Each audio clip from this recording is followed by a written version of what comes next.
Hello everyone, আসসালামু আলাইকুম। আজকে আমি চতুর্থ শ্রেণীর গণিত 101 পৃষ্ঠার এই যে খালি ঘরের অঙ্কগুলো সমাধান করে দিব। এত সহজ করে বুঝিয়ে দিব যে তোমরা কেউ না বুঝে থাকতেই পারবে না। তাহলে চলো শুরু করা যাক। তাহলে প্রথমে আমাদের 1 নম্বর অঙ্কটা খেয়াল করি। 1 নম্বর অঙ্কতে আছে 9/3 সমান উপরে খালি ঘর আর নিচে 3। তো আমরা প্রথমেই কি করব, প্রথমে আমরা দেখব পাশাপাশি দুইটা সংখ্যা কোথায় আছে। এখানে 9 এর পাশে আছে 3, তাহলে পাশাপাশি কে আছে? 9 আর 3 পাশাপাশি আছে।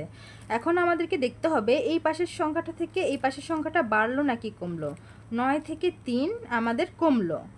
9 এখানে বড় সংখ্যা, 9 থেকে এখানে কি 3 কমলো মানে কি আমাদের ভাগ করতে হবে। তাহলে 3 দিয়ে আমরা 9কে ভাগ করি। 3 দিয়ে 9কে ভাগ করলে হয় 3 তিরিকে 9। এই ভাগফলটা দিয়ে আবার আমরা এই 3টাকে কি করব? ভাগ করব। 3 দিয়ে 9কে ভাগ করে আমরা কি পেয়েছি? ভাগফল 3 তিরিকে 9। এই 3 দিয়ে আবার এই 3কে কি করতে হবে? ভাগ করতে হবে। তাহলে 3 দিয়ে 3কে ভাগ করলে হয় 3 1কে 3। তাহলে খালি ঘরে আমরা কি করব? লিখব 1। এটা আমি 1 লিখেছি। তারপরে 2 নম্বর অঙ্কটা দেখাই। আমরা প্রথমে কি করব? পাশাপাশি দুইটা সংখ্যা দেখব। পাশাপাশি কি আছে? 6 আর 3। 6 থেকে 3টা কি হলো? কমলো মানে কি আমাদের ভাগ করতে হবে। তাহলে 3 দিয়ে 6কে ভাগ করি।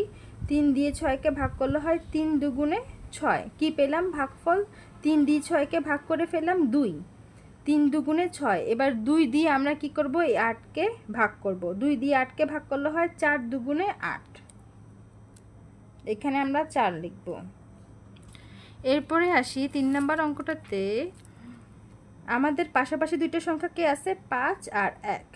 তাহলে আমাদের 5 থেকে 1 মানে কমলো মানে কি আমরা ভাগ করতে হবে। 1 দিয়ে 5কে আমরা ভাগ করলে কি হয়? 5 1কে 5 পেলাম। এবার 5 দিয়ে 15কে কি করব? 5 দিয়ে 15কেও ভাগ করব। এখানে যে ভাগফলটা পাবো সেই ভাগফলটা দিয়ে এই 15কে ভাগ করব। তো 5 1কে 5 দিয়ে 15কে ভাগ করলে হয় 3 5 এ 15। তাহলে 3 লিখব খালি ঘরে।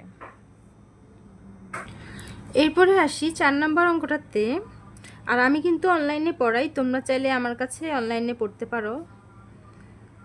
4 নম্বর অঙ্কটাতে আমরা প্রথমে কি দেখব? পাশাপাশি দুইটা সংখ্যা কে কে আছে?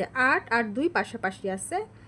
তো প্রথমে আমরা কি করব? 2 দিয়ে 8কে ভাগ করব, কারণ 8 থেকে 2 কমছে মানে আমরা ভাগ করব। 2 দিয়ে 8কে ভাগ করলে হয় 4 দুগুণে 8। তো 2 দিয়ে 8কে ভাগ করে কত পাই? 4। 4 দুগুণে 8 হয়, তাই 4 পেলাম। এই 4 দিয়ে আবার এই 4কে কি করব? ভাগ করব। তো 4 দিয়ে 4কে ভাগ করলে হয় 4 1কে 4।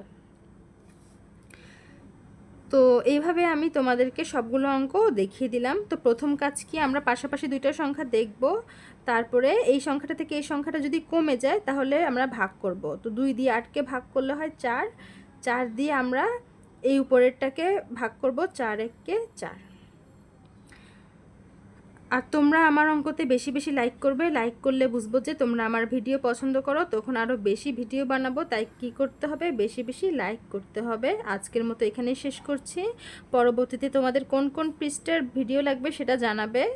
তোমরা যদি আমাকে সাবস্ক্রাইব করো, লাইক করো, তখন আমি আরও বেশি বেশি ভিডিও বানাবো। আজকের মতো এখানেই শেষ করছি। সবাইকে আল্লাহ হাফেজ।